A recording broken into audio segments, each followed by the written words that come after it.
we will pay homage to the Buddha by reciting Namo Tassa 3 times. Namo Tassa Bhagavato Arahato Samma Sambuddhassa. Namo Tassa Bhagavato Arahato Samma Sambuddhassa. Namo Tassa Bhagavato Arahato Samma Sambuddhassa. Today we have to start with Untitled Sutta. So in the Untitled Sutta, the Buddha explains the 5 aggregate methods. So I have said when Anna explains Dhammacakkappavattana Sutta, the Buddha also used the 5 aggregate methods for 5 bhikkhus. Now again, another Lakkhana Sutta, the Buddha explained again, but different forms or different ways of practice. Here the Buddha mentioned 11 categories of aggregates. 11 categories means present, past, future, internal, external, near and far, gross and subtle. So when we can discern all these Dhamma as aggregates, for example, material aggregate. Among the material aggregates, some types of materiality are very close to our knowledge. For example, 6 doors: eye, ear, nose, tongue, body, mind. Sorry, my objects are not that much clear, especially eye, ear, nose, tongue. Similarly, we have external objects: color, sound, smell, taste, touch, tangible objects. These are also very close to our knowledge. There are many other materialities very far from our knowledge. So the Buddha categorized as 11, then explained to the bhikkhus. In the suttas, it will mention question and answer. For example, the Buddha will ask them, is material aggregate is permanent or impermanent? They may answer, impermanence, Venerable Vassa. If it's impermanent, it's happiness or suffering. Then they may answer, it's suffering, Venerable Vassa. If it's impermanence, suffering, can we say that it's atta, self or soul? Is there any everlasting entity? Then they may answer, no, Venerable Vassa. So we have anicca, dukkha, anatta. The Buddha put 3 questions in each categories, in every aggregate. So that kind of discourse is called Te Parivatta Desana. So question and answer, 3 questions, 3 answers. The Buddha put question, the listener will answer. We can find that kind of suttas in Vidaka, in many places. Then, anyway, now here the Buddha used 5 aggregate methods, 11 categories. Then Buddha asked 3 questions to the bhikkhus, they also answer. Now one more thing. From time to time, the Buddha also used Neta Mama, Neso Amasmi, Na Meso Atta. It's very familiar to all the practitioners and especially readers. For example, the first one, Neta Mama, this is not mine. Neso Amasmi, this is not myself, or this is not, there's no I or me. Na Meso Atta, there's no the everlasting entity or self or soul. So when the Buddha used this kind of things, we can understand 3 types of contemplation: anicca, dukkha, anatta. So, for example, the first one, Neta Mama. Neta Mama means there is craving that belong to me. Because of attachment, we will say Neta Mama. That is a mind or mind possession. Nesoha must me, there's an I or me. That means conceit, mana. We call in Pali asmi mana. So that means according to our own ability, personality and skill, we will be proud of our ability. This is the mind, this is me, this is I. So if we have that kind of perception, we cannot contemplate anicca dukkha anatta very clearly.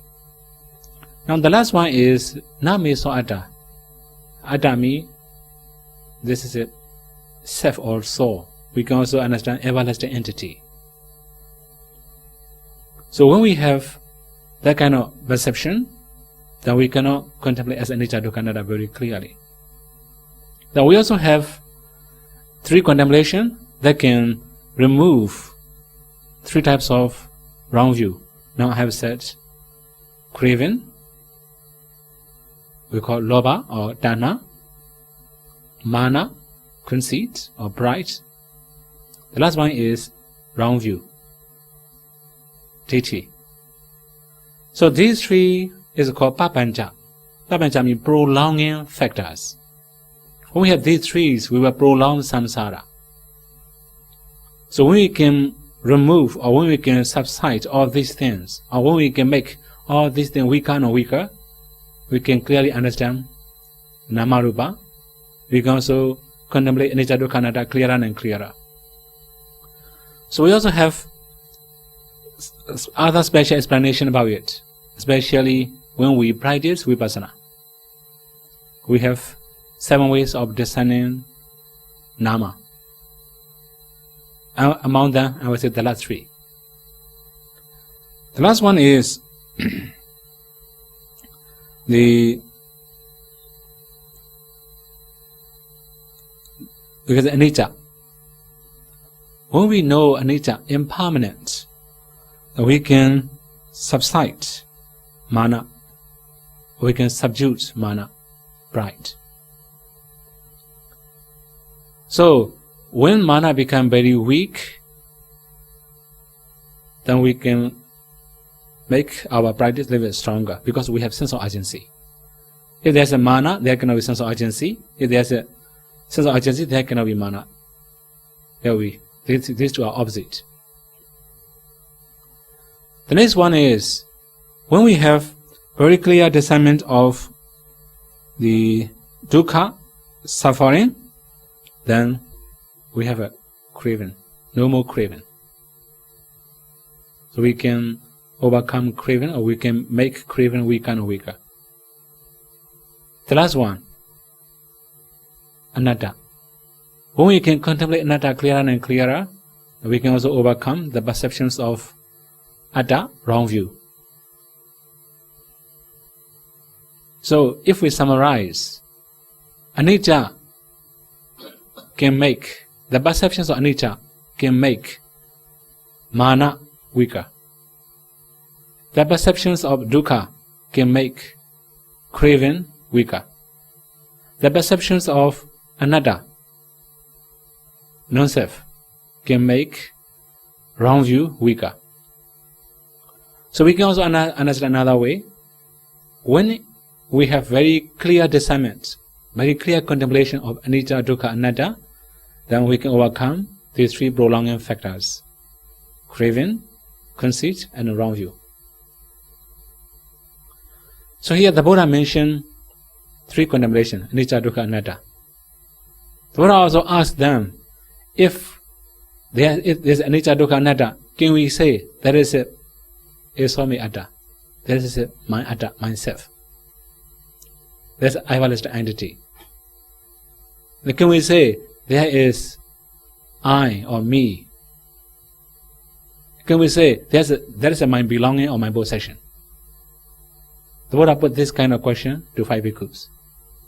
They could understand the 5 aggregates clearly, so finally all of them could attain arhatship at the end of the discourse. This is a summary of Anatta Lakkhana Sutta.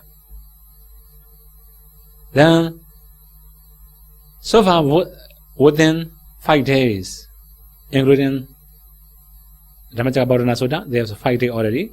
Within 5 days, the Buddha had explained only 3 discourses. So, it mentioned very much in detail, especially when we read one sutta, especially the last night I have already explained Himavata Sutta. So after reading Himavata Sutta, we can also understand the Buddha spent very long time for Anatta Lakkhana Sutta. Maybe the sutta we learned today cannot be the original one, maybe shorter version. Why can we know this is a shorter version? When we study Mahasatipatthana Sutta, when the Buddha talk about Dukkha Satya more in detail, very much in detail. But here the Buddha mentioned very brief. When we say Dukkha Satya, Sankatina Panchupara Nekkhandha Dukkha. In brief, they are 5 aggregates. When we study in the Mahasatipatthana Sutta, the Buddha explains what are 5 aggregates in detail. That is why the Buddha spent very long time explaining Dhammacakkappavattana Sutta to 5 bhikkhus. We can understand 5 days. The same topic. Then the last day, the Buddha explained Anatta Lakkhana Sutta. Then all the bhikkhus could attain arhatship. So 5 bhikkhus and 1 Buddha, altogether 6 arhats within 5 days. Yeah? Then again, at that time we have 1 young man from Varanasi. He's called Vassa. So he lived in 3 mansions, very beautiful house, well decorated houses. Then 1 for winter, 1 for summer, 1 for rainy season. At that time he would spend his time in the rainy season mansion. So many attendants perform him. Many dancers, also many musicians, different types of performers. We are performing him. He has mentioned. One day, when they were performing, Vassa, a young man, fell asleep. When he woke up, all other people are sleeping. So they also thought, now we have to perform. We have to dance, sing for the only person, Vassa. If he falls asleep, we don't need to perform anymore. We don't need to sing or dance. They stop. Then holding their musical instruments, they also sleeping. When you wake up, the light is lit. There's the lighting inside the dancing hall. In the dancing hall, all the decoration also scattering here and there. Then all their clothes are also not very neatly wear. Their hair, everything, you can imagine. Many people are sleeping, facing to different directions, different postures. When seeing that, he thought it's like a China ground. He was in the China ground. Then he thought, how terrible it was. Because I'm been cheated by many fake things, artificial things, many years. Then many of simile appear in his mind, especially about sensual pleasure. One other example. Sensual pleasure are like a dream. In the dream, we may have many things. We get many properties. We are happy with many different conditions. But when we really wake up, nothing. Everything disappears. Similarly, now he thought, all the sensual pleasure are like a dream. We don't have any possession. We cannot get anything. After that, at the very night, he left his house. So he leading to Varanasi. Then he continues he left his house. After that, when getting nearer to the Buddha, he is still talking. How terrible! In his mind, that kind of view, that all the things he has seen cannot satisfy his mind. So his mind keep talking about that. How terrible! How terrible! How horrible! So he say many things about what he has seen. On hearing that, the Buddha also talked to him. Yes, sir, please sit here. I will explain how to overcome that one. On hearing that, yes, I was very happy. Okay, so now I am see special man, special person, special ascetic, who know how to overcome all these horrible and terrible things. Then the Buddha explained him systematic instruction. The first one is Dana Katha. Talk about Dana, charity, or offering. So here, if we say Dana Katha, it will be very wide and very much in detail. In Dana also there must be receiver, there must be donor, there must be donation, there must be intention to offer, especially mind. This is more important. So these four conditions, if we offer, it becomes dana. If we have very good minds, we just offer for the welfare of receiver, it becomes dana parami. So actually the Buddha mentioned many things about dana. For example, material properties are impermanent. Everybody knows impermanent, come and go. So, although we have an offer, our properties, but dana remain whole samsara. We have one event that happened at the time of the Buddha. One man offered a monastery to the Buddha. There was also an enemy who hated the donor. He also hated the monastery. So one day he has already finished construction, then he offers monastery. At the very night, the enemy go to the monastery and set fire. He thought his enemy will be unhappy on hearing that. But he also wished to know what he was talking. He listened what he was talking. Then the donor said, there were many mistakes in my previous construction. This time I can do better. So I will reconstruct the goodies. Then he also make wish. May my enemy be well and happy because of his action I can offer again. Then the donor also realized honesty disappear, but donation never, dana cannot disappear. He also understand like that. So you have more chance to offer. So in brief, properties have the nature of impermanent, but dana were less long.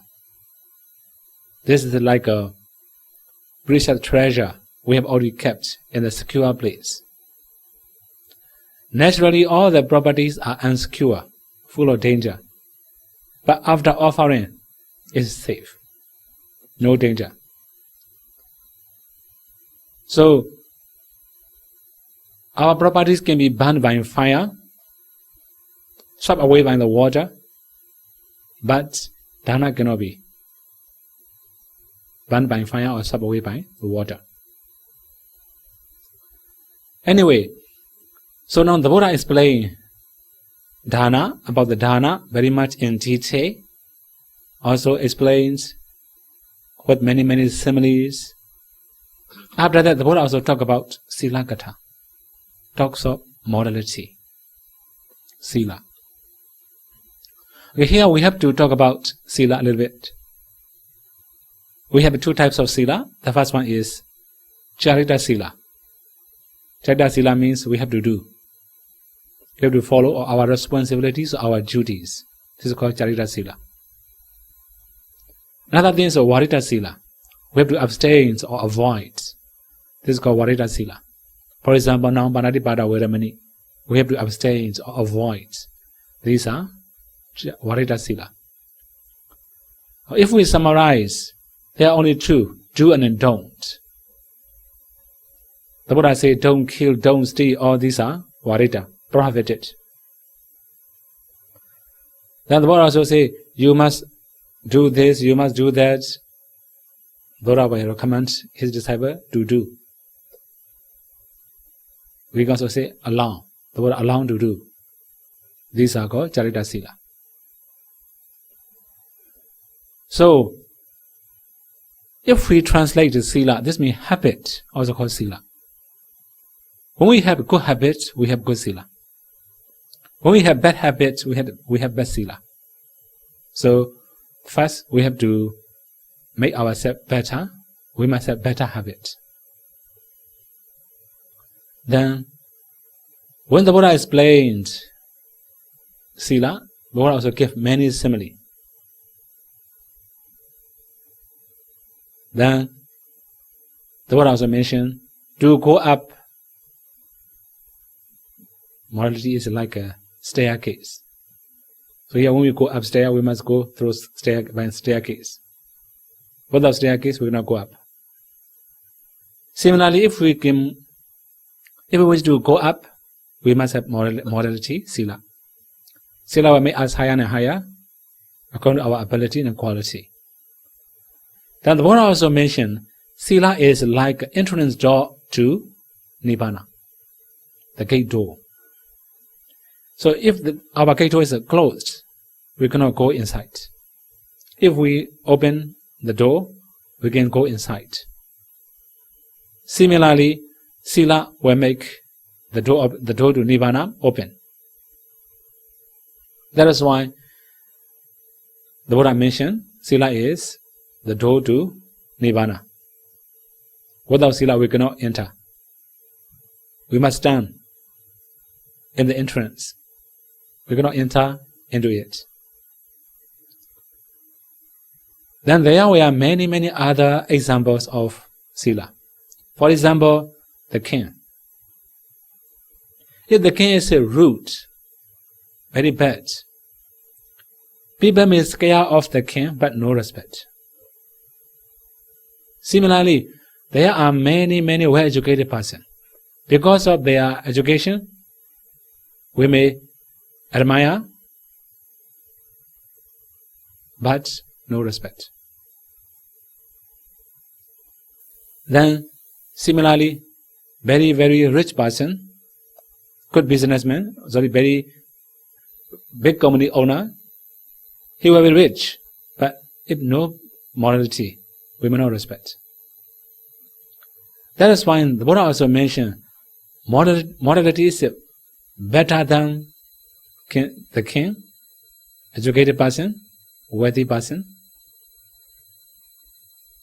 Then we also have some simile of Sila. For example, sandalwood. This is very good smell, fragrance. A flower also have good smell, fragrance.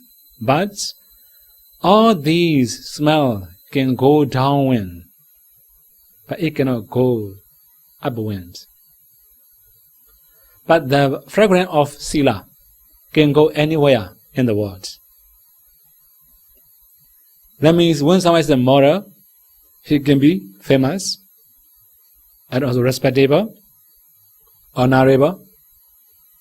Also, his value is higher than others. So the Buddha talk about Sila very much in detail. Here I cannot say all the thing about Sila, right? Another thing is, all these dana and Sila can be the cause of rebirths in the heaven or higher existence like Devarams. So the Buddha also mentioned the next one. That one is Sakakata.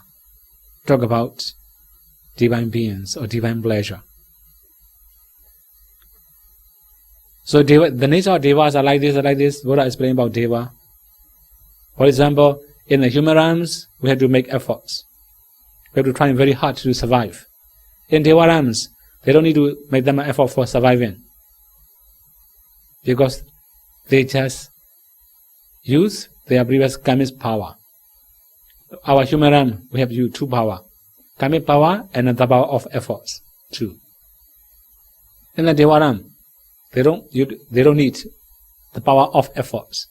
They just need karmic power. If they have stronger karmic force, they can get better food, better residence, better clothes, according to their karma in the past. As a human realms, we have to use both karmic force and also the force of the power of efforts.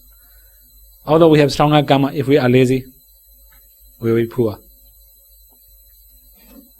So this is the human realms. So the Buddha explained about divine pleasure, and after that the Buddha talked about Mekkakata, about noble path.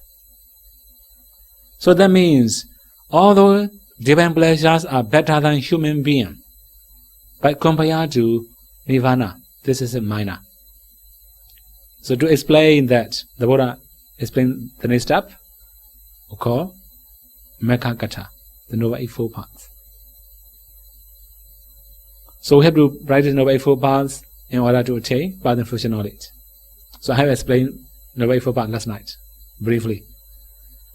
After that, what will be the cause of Mekkakata? The next one the Buddha mentioned, Kamana Arinawa Kata. This means seeing the force of sensual pleasure or the disadvantages of sensual pleasure. We may have many different types of happiness in this very life. Many pleasurable things and desirable things. But after happiness, some happiness also brings suffering. Not all the happiness are 100% happiness. Happiness accompanied with suffering. For example, very clear one is Myanmar. I know Myanmar style. I don't know Singapore that much. For example, we have Myanmar New Year. Since I was an Oriental person, I have never visited New Year. But when I go somewhere, I can see how they do many crazy things. So drinking, singing, shouting, dancing, many things is it. So the first day, okay, because they drank, they can dance, sing. Second day, okay, no problem. The third day, okay, no problem. When the first day was over, sore throats. They cannot speak anything. They cannot sing anything. At the time they were drunk. They can do whatever thing they like. After that, no more energy. Even to wake up, not that much easy. Cannot open the eyes. So that means happiness, but followed by suffering. Many happiness are the same. For example, Buddha also used sensual pleasure. We have very little enjoyable things, but more suffering. Buddha also say many things like that. Very practically, cooking. Practically, how long does it take for cooking? If you have to go to the market, it will take time, a longer time. Right? You have to cook, prepare many things, cook, after that eating, after eating, wash again. Right? So the time to enjoy is very short, maybe 15 minutes maybe. Right? Sometimes if you are in a hurry, less than 15 minutes. Very short time to enjoy. But most suffering, preparation, after that you have to clean everything. So the Buddha mentioned about the force of sensual pleasure or disadvantages of sensual pleasure. It's only the eating. We can know many other things. Right? How terrible. The Buddha talk about Kamana Adinawa Kata, that means seeing the force of sensual pleasure or the disadvantages of sensual pleasure. So when the Buddha said that one, originally, Vassa, his mind does not incline to sensual pleasure anymore. No, the Buddha talk about it. He can realize it deeper. Previously, the Buddha talk about Dana Gata, Sila Gata, Saka Gata, Mega Gata, talk of charity, morality, also about divine beings, also now about noble paths. His mind is very soft, subtle. The Buddha, clearing his mind, after that, finally, the Buddha talk about Four Noble Truths. So, here I have to give one information. Dana Gata, Sila Gata, I have it list out. All these are called Anupupi Gata in Pali. Anupupi means orderly, the order of teaching. So one more thing. Sometimes people get confused. Should we practice one by one, first Dana, after the Sila, like that? You have to go together. These are only the order of teaching, not the order of practice. When we are really practicing, we can do everything at the same time, as many as possible. So in brief, we call this one as Anupupi Gata, the order of teaching. Sometimes, when you read sutta or some story, the Buddha talks some discourse to lay devotee. It doesn't mention what kind of discourse. If it doesn't mention any particular discourse, that means Anupupi Gata. This Buddha usually talk this one to his disciple. Finally, after this Anupupi Gata, the Buddha talk about Samokansika Desana, that means about the Four Noble Truths. This is the order of teaching. So, whenever people come, the Buddha will explain this one.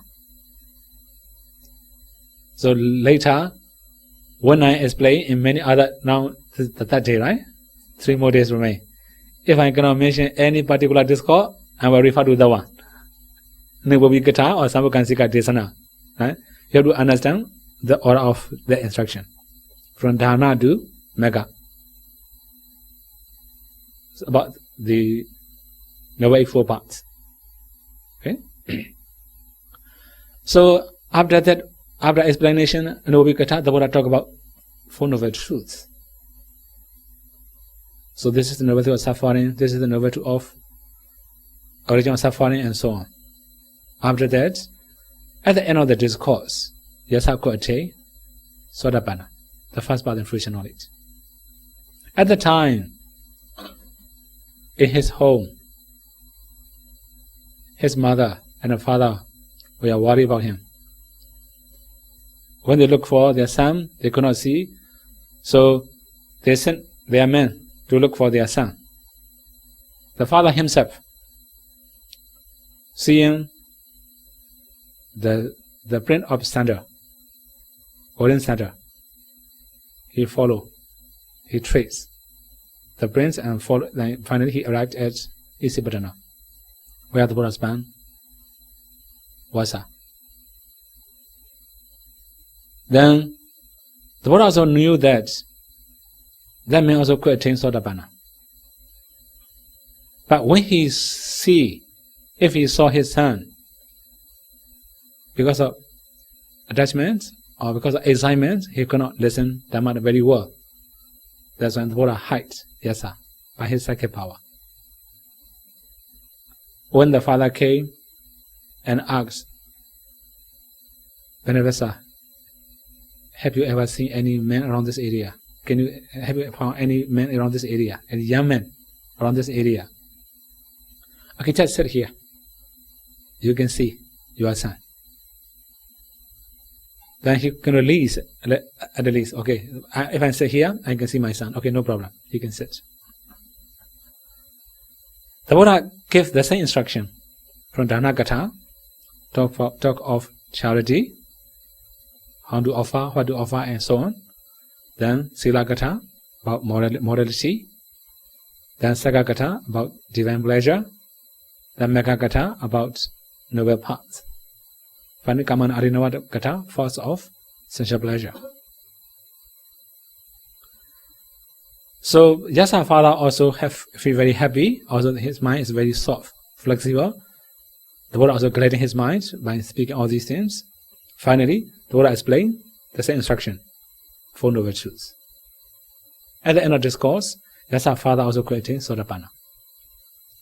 But Yasa at the time, reviewing all his attainments, reviewing all his knowledge, he could also attain headship at the very spot. Then the Buddha also realized it's the time to show his son. So he removed his psychic power, then show Vassa. When seeing that, father was very happy. Then the Buddha also talked to the father. As we have realized the Dhamma, your son also have realized the Dhamma. He will not return to household life. Then father also allowed him to be ordained there. Okay, one more thing. Previously 5 bhikkhus, the Buddha say, Ehi bhikkhu. Bhikkhu come. Now all become bhikkhus. Now Yasa also the say, Ehi bhikkhu. Bhikkhu come. Then he became bhikkhu. So they have very strong past parami, past karma. That's why they have that kind of attainment. They also have that kind of ordination. So now, I think within today, all the arhats will be. I will have to explain many arhats. All the arhats will be the same ordination. Ehi bhikkhu. In reality, after 20th Vassa, not many Ehi bhikkhu. Before 20 Vassa, the Buddha ordained many bhikkhu like Ehi bhikkhu, knowing their past lives, past parami. Okay, now again, after that, the father invited the Buddha and his son to their house for meal. The Buddha accepted, and when accepting meal, the Buddha also explained the same thing, Anubupi Katha and Samagansika Desana. Yasa's ex-wife and Yasa's mother also attained Sotapanna. Then on hearing that, Yasa also had many friends. Boniji, Gawambadi, Subahu, all his friends. They were also rich, but they were not as rich as Yasa. They thought, Yasa, they are give up all his property, all his sensual pleasure. Also, he can live very simple now. That means that Dhamma is more powerful than his belonging, more beneficial than his sensual pleasure. That's why he accepts. Believing that, they also ordained. They were also ordained. Including Yasa, there are 55 bhikkhus. They were also Ehi bhikkhu. So in the first Vassa, so together with Yasa, there are 55 bhikkhus. Previously, 5 bhikkhus, Panjavakiya, altogether 60 arhat. All are Ehi bhikkhu. So at the very Vassa, there are not many other devotees, no other practitioners, no other attainments. After the Vassa, the Buddha sent them to different directions. It's very well known passage in Myanmar. Chata Bhikkhawe, Jarigan, Bhojana, Hidaya, Sukhaya, and so on. That means the Buddha asked them, please go to different directions. One bhikkhu, one place. Then after that, the Buddha also recommended them, please distribute the Dhamma for the welfare of living beings, for the happiness of living beings, for the peace of living beings. So that means, when we have practiced Dhamma, we can feel peacefulness, happiness. It will be different from previous enjoyment. So I have said almost all the enjoyment is followed by suffering. I also have said practically, how long does it take for cooking? Now again, about meditation. In the very beginning, you feel pain a lot. Suffering, but followed by happiness. Before attainment, you feel pain, a lot of thoughts, also lazy, many problems. Drowsiness, many problems. So when you can concentrate a little bit better and better, when you have a tranquility, rapture, joy, there will be peacefulness, from that time on, very interesting. So when you start seeing the light, seeing the nimitta, sure, more interesting. So that kind of thing is suffering in the very beginning, but later it brings happiness, more happiness. So when we have to enjoy many other, for example, like eating, without food we cannot enjoy external things. Also, for about like a performance, there must be somebody who performs us. Without performance, we cannot feel happiness. Actually, there may be 2% or two things. In the case of meditation, we alone. We cannot share our happiness to anybody. This belongs to us. Real possession. We cannot show anybody. We cannot share with any of our friends. If they want to happy like us, they also have to do like us. Okay, so now in brief, the Buddha recommended them to distribute the Dhamma for the happiness of living beings. So all the 60 arhats set out very long journey to different directions, different places. In the very beginning, when there was some new candidate who was to be ordained, the bhikkhus had to bring them to the Buddha. The Buddha ordained. Finally, the Buddha also allowed them to ordain by reciting 3 refutes. Buddha Saranagacchami, Dhamma Saranagacchami, Sangha Saranagacchami, you know already. Reciting, if you can recite these 3, allow to be bhikkhu. But later, ordination system will be changing. Okay, anyway, the Buddha himself also leave for Uruvela. The Buddha was alone at that time. On the way to Uruvela, when the Buddha spent his time in Anupiya forest, another place, then there were 13 princes, half brother of Pasiniti Kosala. They met the Buddha, and also they had a chance to listen to discourse from the Buddha. So it doesn't mention any particular discourse, we can understand Nubhupikatha.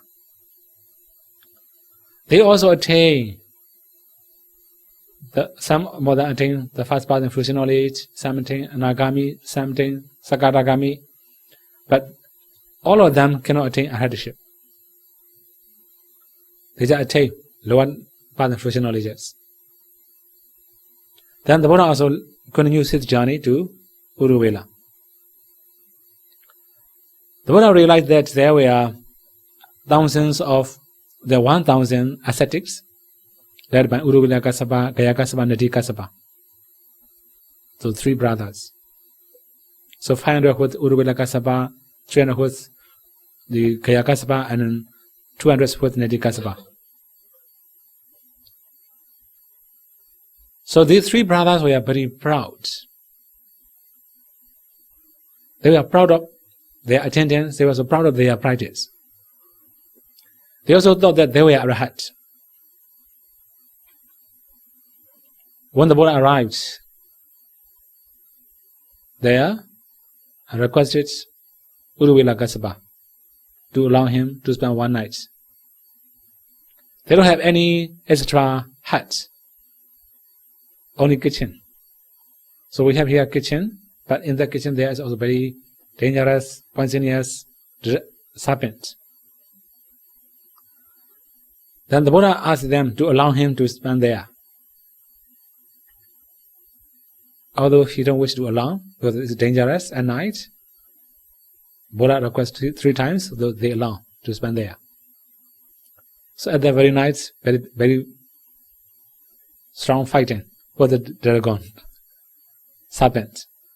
So the serpent also, he can also smoke, because poison chain to smoke. Send the smoke to the Buddha also entered into fire element, also sent smoke back to the serpent. So the Buddha, finally, the serpent also sent fire, even the fire, the Buddha also sent back fire. Finally, the serpent was tamed by the Buddha, given inside the bowl. Next morning, all the ascetic thoughts, now karma pass away. They also feel sorry, because they know karma is very good and very kind bhikkhus, kind orange person. That kind of good person shouldn't pass away that much early. But when seeing the serpent inside the bowl, they're surprised. But Uruvela Kassapa thought, karma is very, very powerful. He had very strong psychic power. But he is not Arhat yet like me. This is his mana.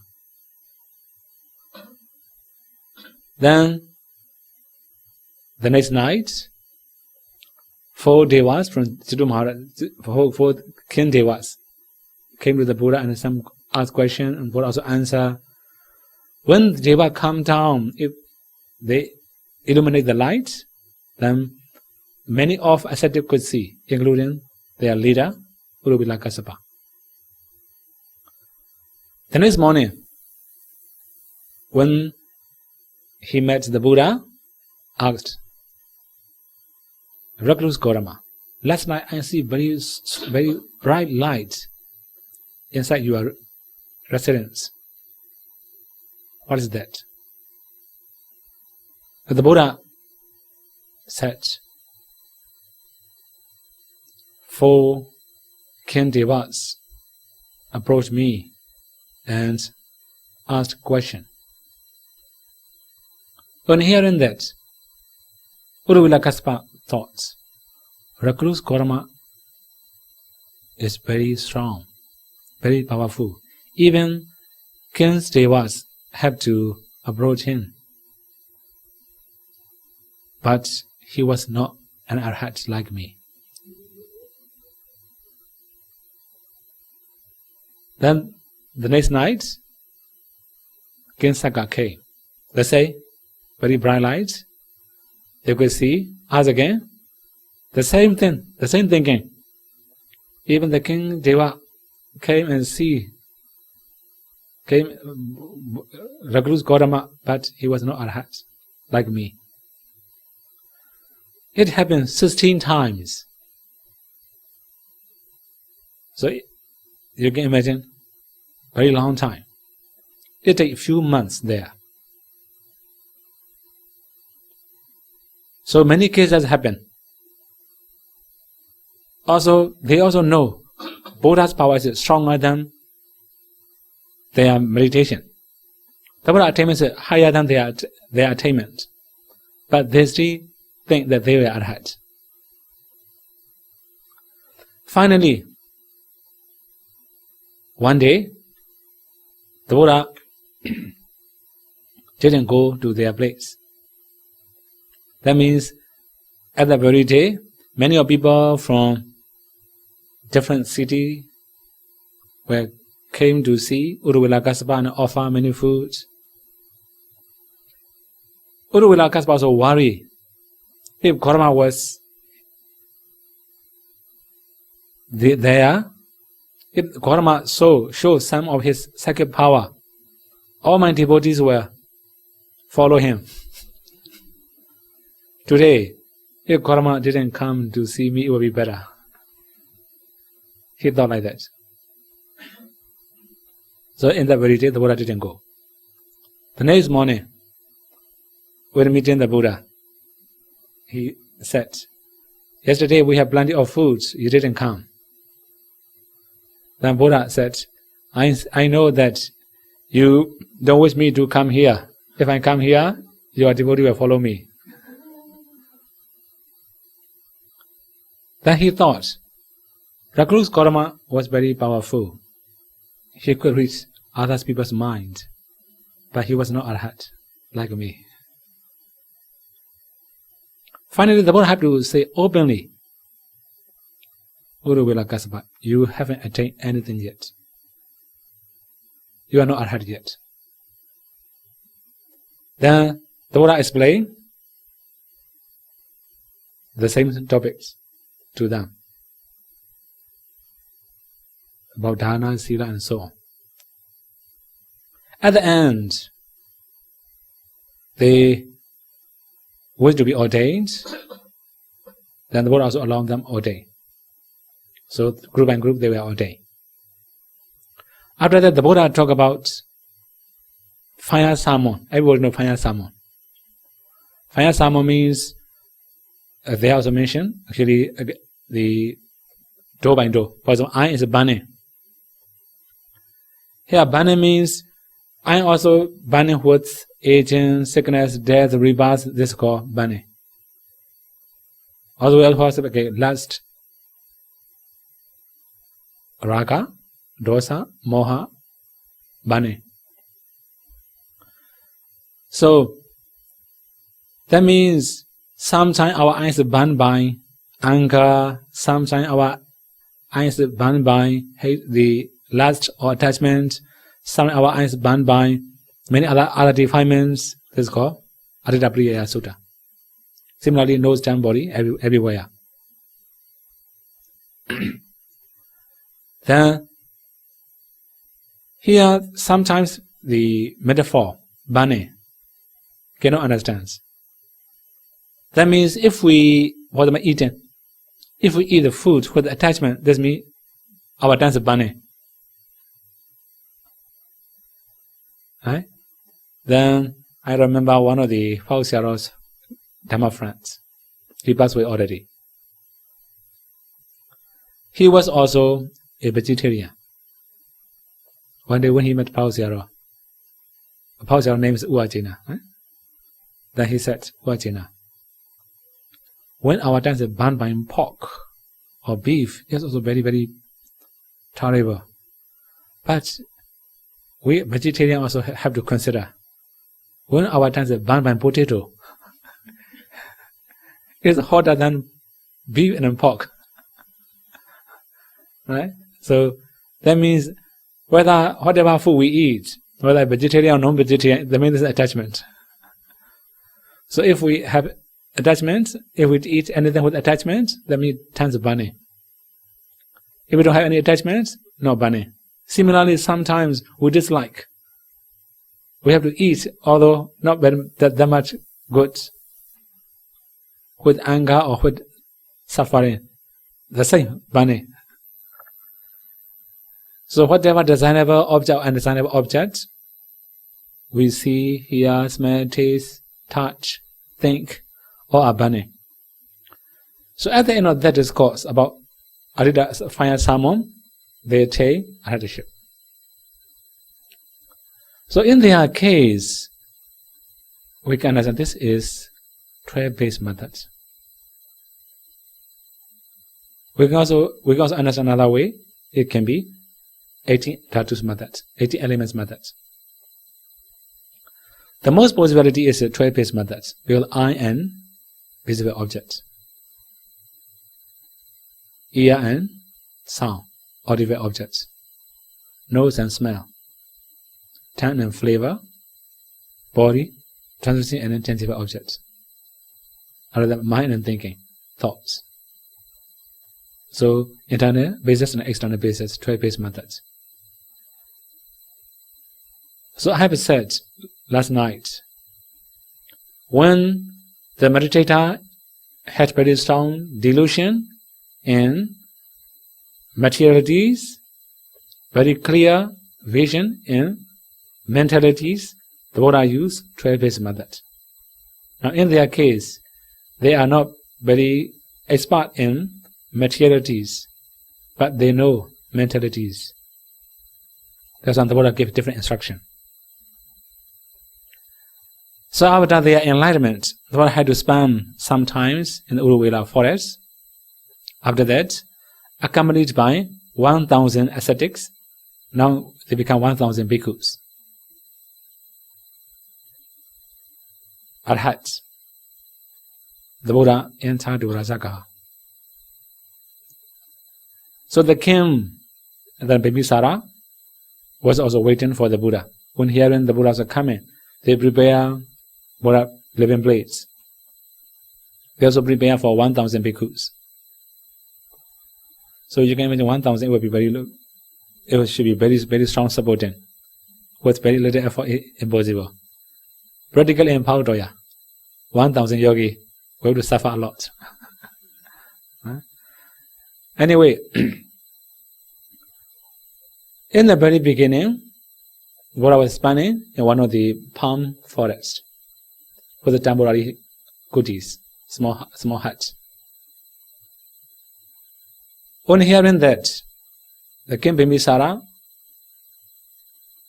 also approached the Buddha.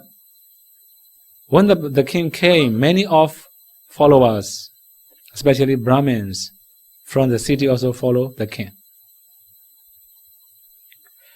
So in that assembly, when the Buddha delivered Nububi Katha, Dana Katha, Sila Katha, etc., then King Bimbisara also attained Sotapatti path fruition knowledge. Many of Brahmins also attained the same Sotapatti path fruition knowledge. After that, they thought where should be the Buddha residence. Finally, they choose Bamboo Grove, Veluvana Monastery. That was not very far from the city. This is one reason. Also, not very close to the city. The Buddha and Bhikkhu cannot hear any sound from the city. Ancient time, not like today. We don't have a very noisy vehicle. Also, we don't have loudspeaker or anything. Only elephant sounds, or maybe elephants, horse, bulls, and people sounds, only that. Then there's also the way, there's also already the paths. They already made the road to the monastery. Also easy to go. Even at night they can go. Also safe place. Finally, King Bimbisara offered Veluvana Monastery. So, this is the first monastery the Buddha accepted. Buddha also allowed the bhikkhus to accept goodies. Also land for Sangha welfare.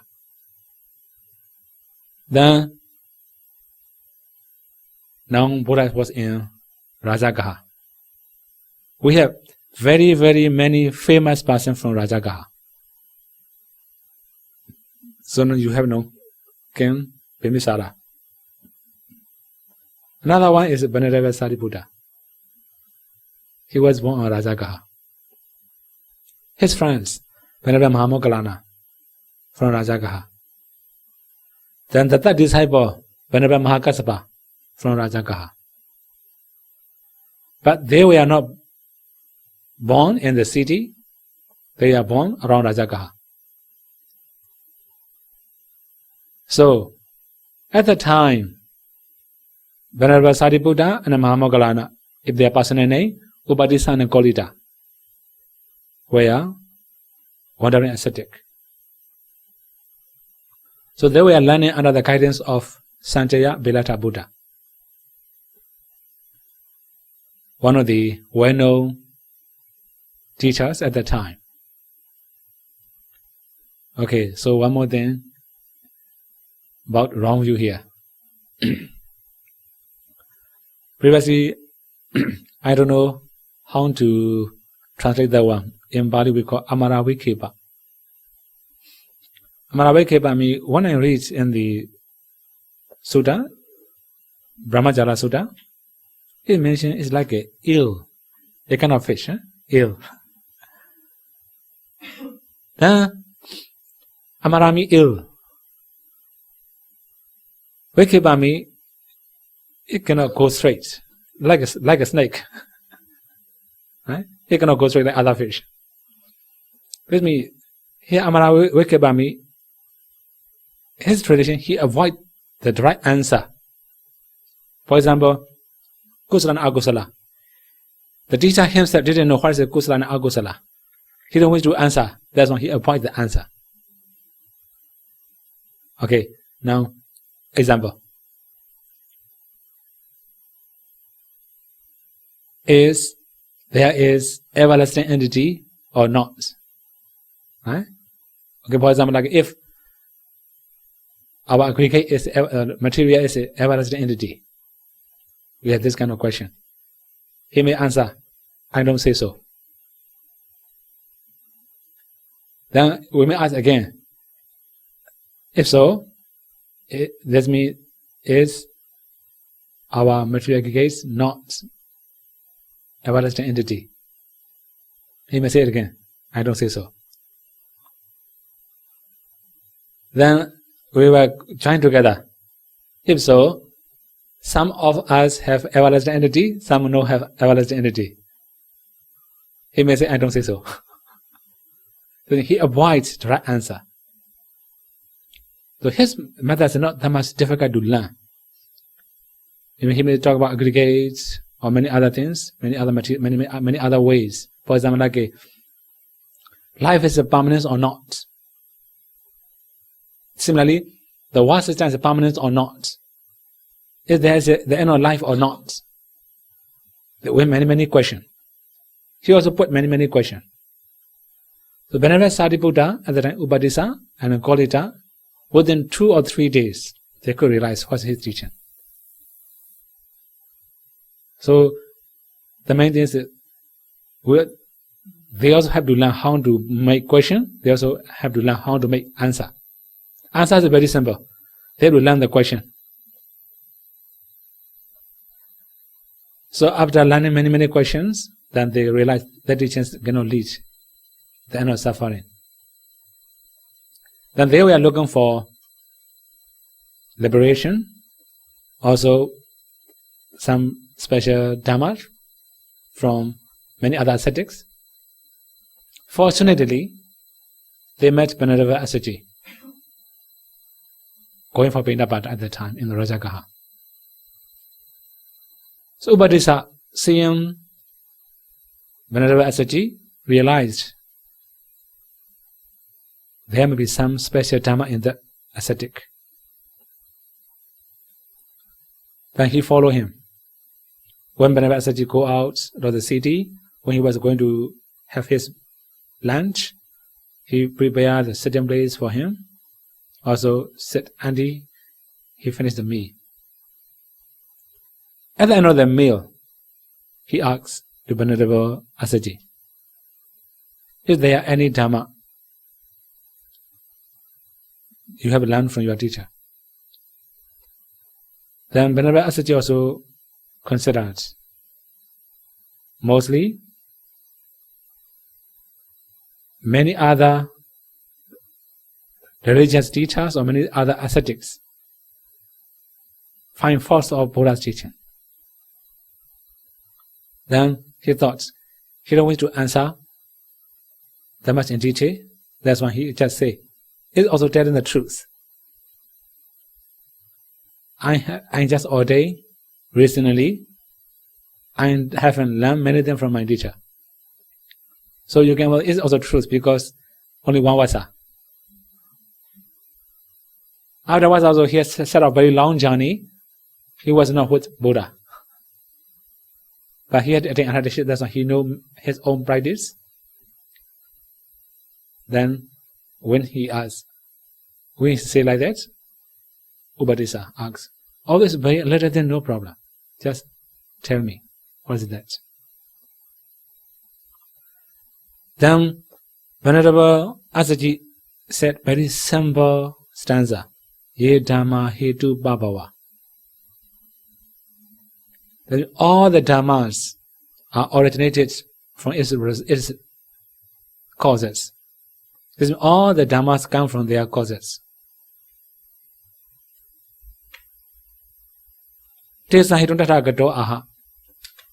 The Buddha explained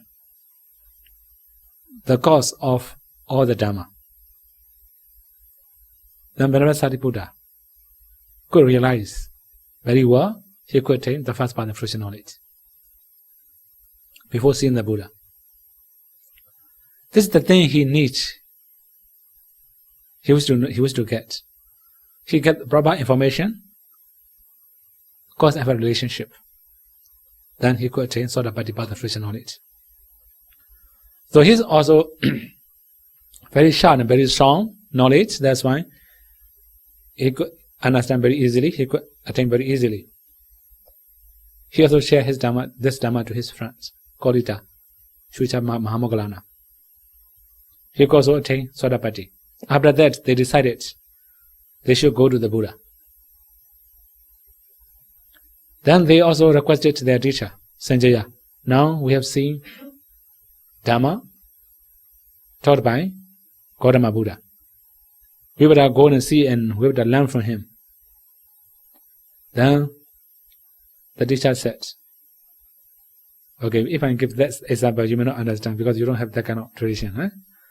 Small cup and big container. Okay? For example, when we will keep big water bottle. Also, when we want to drink, we will use small cup from the water bottle, right? So he said, small pot and big pot made of clay. Now I am here, very big pot. It can hold very big amount of water. But if I go to Gautama, I will be very small pot. That means I'm a leader. I cannot be student anymore. I cannot be disciple anymore. Then he also talked to his disciple. There are very few wise person. Wise person may go to Gautama. Most of the people are stupid. All the stupid will come to me. That means he openly talked to his disciple, I will not follow you. Now finally, Venerable Upadisa, we can say Upadisa and Kovida ascetics brought all the disciples. Teacher live alone in the temple. Finally, very sad, heartbroken, dying. Anyway, when they arrived at the monastery, Buddha also gave some discourses to their disciple. Then all the disciples attained headship, excepting Upadisa and Kovida. Then, why they could not attain? They have more analyzed meaning. They want to analyze more and more. So 1 week after ordination, Venerable Mahamoggallana attained headship. 2 weeks after ordination, Venerable Sariputta attained headship. Why they had to spend a very long time? In the case of Venerable Sariputta, he did some. Nama Rupa saw many living beings, generally. So very much in detail. He did some very much in detail. That's why it takes very long time to achieve. At the end of Diganaka Sutta, he attained arhatship. It's a full moon day. So after the Vassa, the Buddha came to Uruvela. Right? So a few months he had to spend in Uruvela, bringing ascetics. They have to come to Rajagaha. In the Rajagaha, also only 2 weeks. We can say like 15 days maybe. So according to current calendar, Myanmar calendar, previous Patimokkha they arrived. They came to Buddha. Right? So coming from one day, Venerable Sariputta attained arhatship. So totally one Patimokkha day. So at the time, the Buddha delivered discourse in the Bocha Peak, Kijakuta Hill. So in the evening, the Buddha came down from the Kijakuta Hill to Veluvana Monastery. Venerable Sariputta also came down. Then there are many arhats at the time came to see the Buddha. 1,000 arhats you have already know. Another one said, there are Venerable Sariputta and Venerable Mahamoggallana also bring many of disciples. This means many of the 100 ascetics together with them. They don't have any appointment, but they gather in the Veluvana Monastery. Then all of them are also arhats.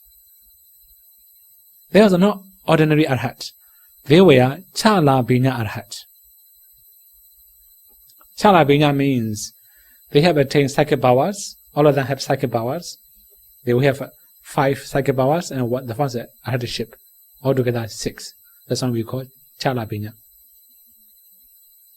So the first one is they could know their past existences.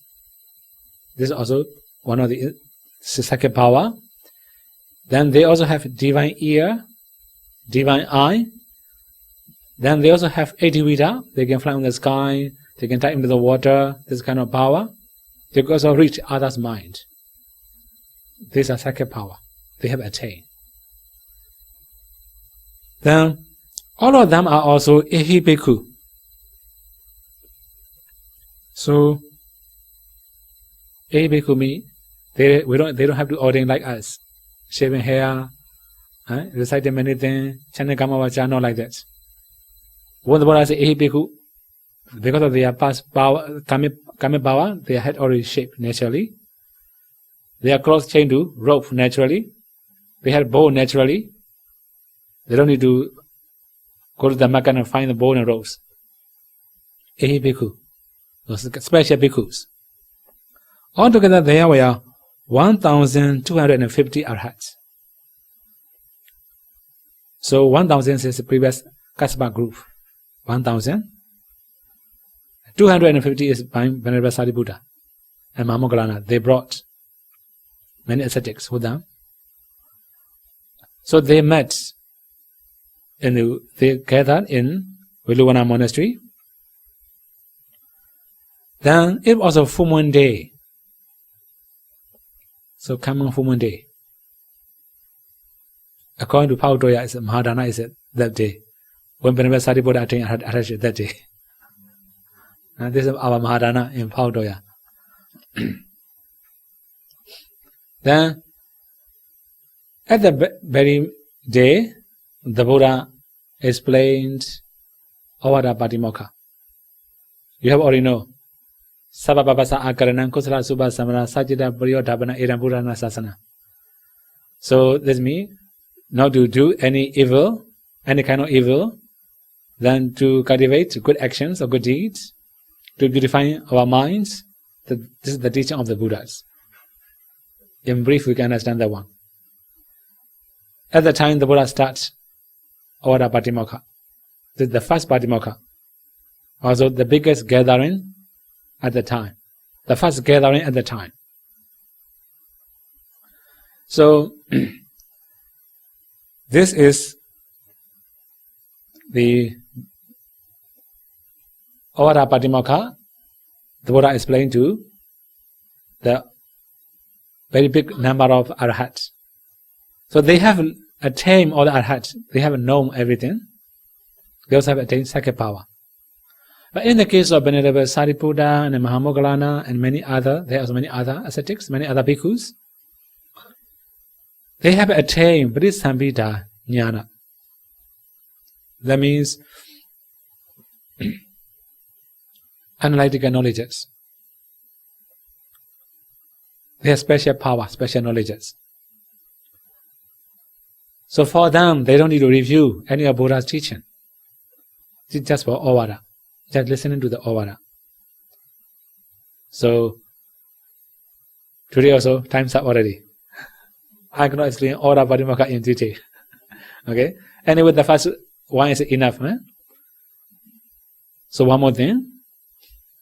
In the very beginning of the Buddha's teaching, Dhammacakkappavattana Sutta, the Buddha mentioned sub-indulgence.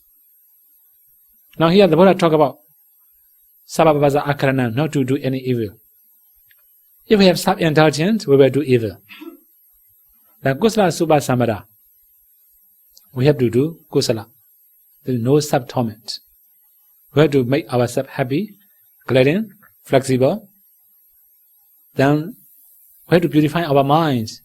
Then we have to meditate. This is also Noble Eightfold Path. That's why all the Buddha teachings are the same. If we summarize today, the Buddha spent the first Vassa in Varanasi. At the very Vassa, 5 arhats. After that, 55 arhats, led by Yasa and his friends. After the Vassa, they set out for a very long journey to different places. The Buddha tamed 1,000 ascetics, Uruvela. After that, he entered to Rajagaha, accompanied by 1,000 arhats. Then came Bimbisara orphans, Veluvana monasteries. Also, Venerable Sariputta, Venerable Mahamoggallana were ordained in Rajagaha. Then they were attained arhatship in Rajagaha. In the full moon day of now, coming full moon day, right? They have big gathering, altogether 1,250 bhikkhus. In that very assembly, the Buddha explained Order Patimokkha. This is a summary of today's Dhamma talk. So tomorrow I have to continue to Kapilavatthu. Okay, anyway, so maybe conclusion. We must have faith. After listening dana, sila, etc., we can have faith. We can gain the faith. Then we also have opposite factors, doubt. Listening to the Dhamma, we must gain faith. We must be able to overcome the doubt. Second one, we also need efforts. The opposite factor is laziness. When we have faith or confidence, we may have also efforts. We believe ourselves. We have self-confidence. Then there will be proper efforts. Then we must all have mindfulness. Otherwise we may have scattered mind, restlessness. Then we must all have a concentration, one pointedness. The final is also have wisdom. When we have all these 5 powers, we can get whatever thing we like. That's the teaching of the Buddha. So, if we have all these 5 powers, there will be jhana, there can be vipassana, there can be path and fruition knowledge. May you all be able to practice 3 trainings, and may you all be able to realize the final sensation, nibbana.